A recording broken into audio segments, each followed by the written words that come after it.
Hello my dear students and parents, welcome to agri line. ಈ ಒಂದು ವಿಡಿಯೋದಲ್ಲಿ ನಾವೇನ್ ನೋಡೋಣ ಅಂತಂದ್ರೆ ಅಫಿಡವಿಟ್ ಒನ್ ಫಾರ್ಮೆಟ್ ಯಾವ ತರ ಇರುತ್ತೆ ಅನ್ನೋದನ್ನ ನೋಡೋಣ. ಆಕ್ಚುಲಿ ಇದು ಹಳೆಯದು, ಅಂದ್ರೆ 2025ನೇ ಇಸ್ವಿದ, 26ರದ ಇನ್ನೂ ಬಂದಿಲ್ಲ.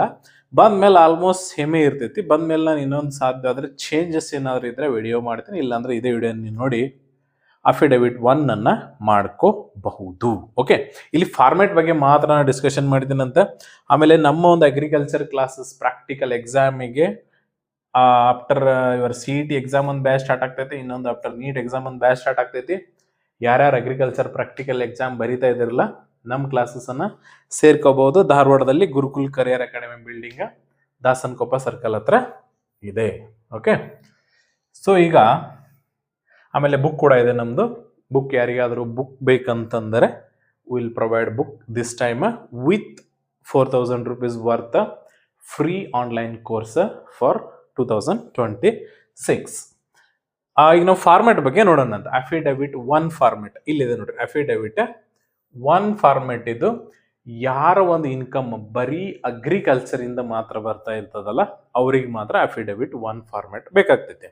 ಅಫಿಡವಿಟ್ ಒನ್ ಫಾರ್ಮೆಟ್ ಇಲ್ಲಿದೆ. ನೀವು ಬೇಕಂದ್ರೆ ಒಂದು ಸ್ಕ್ರೀನ್ ಶಾಟ್ ತಗೊಂಡ್ಬಿಡ್ರಿ. ಇದ್ರ ಸ್ಕ್ರೀನ್ ಶಾಟ್ ತಗೊಂಡು ಏನ್ ಮಾಡ್ರಿ ಅಂತಂದ್ರೆ ಇದೇ ಪ್ರಕಾರ ಇಲ್ಲಿ ಒಂದು ಚೇಂಜ್ ಮಾಡ್ಬೇಕಾಗ್ತದೆ. ಇದು ಹಳೆಯದ, ನಾನು ಹೇಳಿದ್ದೀನಿ ನಿಮ್ಗೆ ಆಲ್ರೆಡಿ. ಇಲ್ಲಿ 2024-25 ಇದೆ ಅಲ್ಲ, ಅದನ್ನ 25-26 ಮಾಡ್ಕೋಬೇಕು. 24-25 ಇದ್ದು 25-26 ಮಾಡ್ಕೋಬೇಕಾಗ್ತೈತಿ. ಅಫಿಡವಿಟ್ ಒನ್ ಫಾರ್ಮೆಟ್ ಇದು. ಸ್ಕ್ರೀನ್ ಶಾಟ್ ತಗೊಂಡು ಇದರ ಪ್ರಕಾರ ನೀವು ಟೈಪ್ ಮಾಡಿ ಏನಂತಂದ್ರೆ ಅಫಿಡವಿಟ್ ಒನ್ ಫಾರ್ಮೆಟ್ ಅನ್ನ ಮಾಡ್ಬೋದು. ಇಲ್ಲಿ ಏನದ ಅಂತಂದ್ರೆ ಅಫಿಡವಿಟ್ ಒನ್ ಅಂತೇಳಿ ಇಲ್ಲಿ ಬರ್ತೈತಿ. ಇದು ಬರೋದಿಲ್ಲ, ಹೆಡ್ಡಿಂಗ್ ಇದಕ್ಕೆ ಅಫಿಡವಿಟ್ ಒನ್ ಅಂತ ಬರ್ತೈತಿ. ಇಲ್ಲಿ ಪೇರೆಂಟ್ಸ್ ಹೆಸರು ಹಾಕ್ಬೇಕು. ಪೇರೆಂಟ್ಸ್ ಯಾರ್ದು ಇನ್ಕಮ್ ಇರತ್ತಲ್ಲ, ನಿಮ್ಮ ಪೇರೆಂಟ್ಸ್ ಅವ್ರದ್ದು ಏಜು, ಆನಂತರ ಯಾವ ಊರ್ದವ್ರು ಅದಾರ ಅಂತೇಳಿ ಅದನ್ನ ಹಾಕ್ಬೇಕಾಗ್ತೈತಿ. ಇಲ್ಲಿ ಕೆಳಗೆ I am the parent or guardian of candidate, ಇಲ್ಲಿ ಸ್ಟೂಡೆಂಟ್ ನೇಮ್ ಹಾಕ್ಬೇಕು. ಮೇಲೆ ಸ್ಟೂಡೆಂಟ್ ನೇಮ್ ಅಲ್ಲ, ಕೆಳಗಡೆ ಸ್ಟೂಡೆಂಟ್ ನೇಮ್ ಹಾಕ್ಬೇಕು.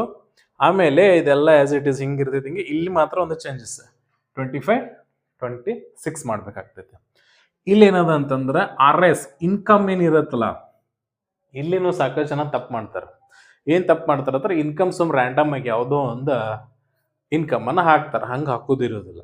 ಅಲ್ಲಿ ನಿಮ್ಮ ಇನ್ಕಮ್ ಸರ್ಟಿಫಿಕೇಟ್ ಅಲ್ಲಿ ಇರ್ತಕ್ಕಂಥ ಇನ್ಕಮ್ ಅನ್ನೇ ಹಾಕ್ಬೇಕು. ₹1 ವೇರಿಯೇಷನ್ ಮಾಡ್ಬೇಡ್ರಿ. Same as it is. Income certificate ಅಲ್ಲಿ 11,000 ಇದ್ರೆ ಇಲ್ಲಿನೂ ಕೂಡ 11,000 ಇರ್ಬೇಕು. ಇನ್ಕಮ್ ಸರ್ಟಿಫಿಕೇಟ್ ಅಲ್ಲಿ 11 ಲಕ್ಷ ಇದ್ರೆ ಇಲ್ಲಿ ಕೂಡ 11 ಲಕ್ಷನೇ ಇರ್ಬೇಕು. ₹1 ವೇರಿಯೇಷನ್ ಆಗ್ಬೋದು. ಯಾಕಂದ್ರೆ ಇನ್ಕಮ್ ಸರ್ಟಿಫಿಕೇಟ್ ಬಾಂಡ್ ಅಲ್ಲಿ ಇರ್ತಕ್ಕಂಥ ಇನ್ಕಮ್ಮು 100% ಸೇಮೇ ಇರಬೇಕು. ಅದಾದ ನಂತರ ಏನಂತಂದ್ರೆ ಅದರ ಡೇಟು ನೀವು ಎಲ್ಲಿ ಮಾಡಿಸಿರ್ತಾರೆ ಅದನ್ನ, ಆಮೇಲೆ ಇಲ್ಲಿ ಗಾರ್ಡಿಯನ್ ಸಿಗ್ನೇಚರ್ ಇಲ್ಲಿ ಅಥವಾ ಈ ಕಡೆ ಯಾವುದೋ ಒಂದು ಕಡೆ ಮಾಡಿಸ್ರಿ. ಇಲ್ಲಿ ಏನ್ ಮಾಡ್ಬೇಕಾಗ್ತದ ಅಂತಂದ್ರೆ ಒಬ್ಬ ಆ ನೋಟ್ರಿ ಲಾಯರ್ ಇರ್ತಾರಲ್ಲ, ನೋಟ್ರಿ ಲಾಯರ್ ಕಡೆ ಸೈನ್ ಮಾಡಿಸ್ಬಿಟ್ಟು ನೋಟ್ರಿ ಸೀಲ್ ಹಾಕ್ಸ್ಕೊಂಡು ಕೊಡ್ಬೇಕಾಗ್ತೈತಿ. This is a affidavit one format.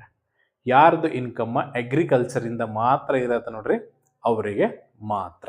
Okay, ಇದೇ ಪ್ರಕಾರನೇ ಮಾಡಿಸ್ಕೋಬಹುದು. ಇದು ಹಳೆ ಫಾರ್ಮೆಟ್. ಹೊಸ ಫಾರ್ಮೆಟ್ ಬರುತ್ತಾನ ವೇಟ್ ಮಾಡ್ರಿ. CET PUC ಎಕ್ಸಾಮ್ ಆದ ನಂತರ ಅಗ್ರಿಕಲ್ಚರ್ ಯೂನಿವರ್ಸಿಟಿದವರು ಇನ್ನೊಂದು ನೋಟಿಫಿಕೇಶನ್ ಬಿಡ್ತಾರೆ. ಅದ್ರೊಳಗೆ ಆಲ್ಮೋಸ್ಟ್ ಸೇಮೇ ಇರ್ತೈತಿ. There be no much change. ಇದೊಂದು ಮಾತ್ರ ಚೇಂಜ್ ಆಗಿರ್ತೈತಿ. ಇಯರ್ 2025-26 ಆಗಿರ್ತೈತಿ. ಅದ್ರ ಪ್ರಕಾರ ಮಾಡ್ಕೊಡಿ. ನೆಕ್ಸ್ಟ್ ವಿಡಿಯೋದೊಳಗೆ ನಾನು ಅಫಿಡವಿಟ್ 2 ಫಾರ್ಮೆಟ್ ಬಗ್ಗೆ ಕೂಡ ಹೇಳ್ತೀನಿ. ನಮ್ಮ ವಿಡಿಯೋಗಳನ್ನು ಆದಷ್ಟು ಎಲ್ಲರಿಗೆ ಶೇರ್ ಮಾಡಿರಿ. ಇನ್ ಫ್ಯೂಚರ್ ವಿಡಿಯೋ ಒಳಗೆ ಕೆಲವೊಂದು ಅಗ್ರಿಕಲ್ಚರ್ ಪ್ರಾಕ್ಟಿಕಲ್ ಕ್ಲಾಸಸ್ ಕೂಡ ನಾನು ಮಾಡ್ತೇನೆ. ಅದ್ರ ಸಲುವಾಗಿ ವಿಡಿಯೋಗಳನ್ನು ಎಲ್ಲ ನೋಡಿ ಸಬ್ಸ್ಕ್ರೈಬ್ ಮಾಡಿಕೊಂಡು ಶೇರ್ ಮಾಡ್ತಾ ಇರಿ. Thank you.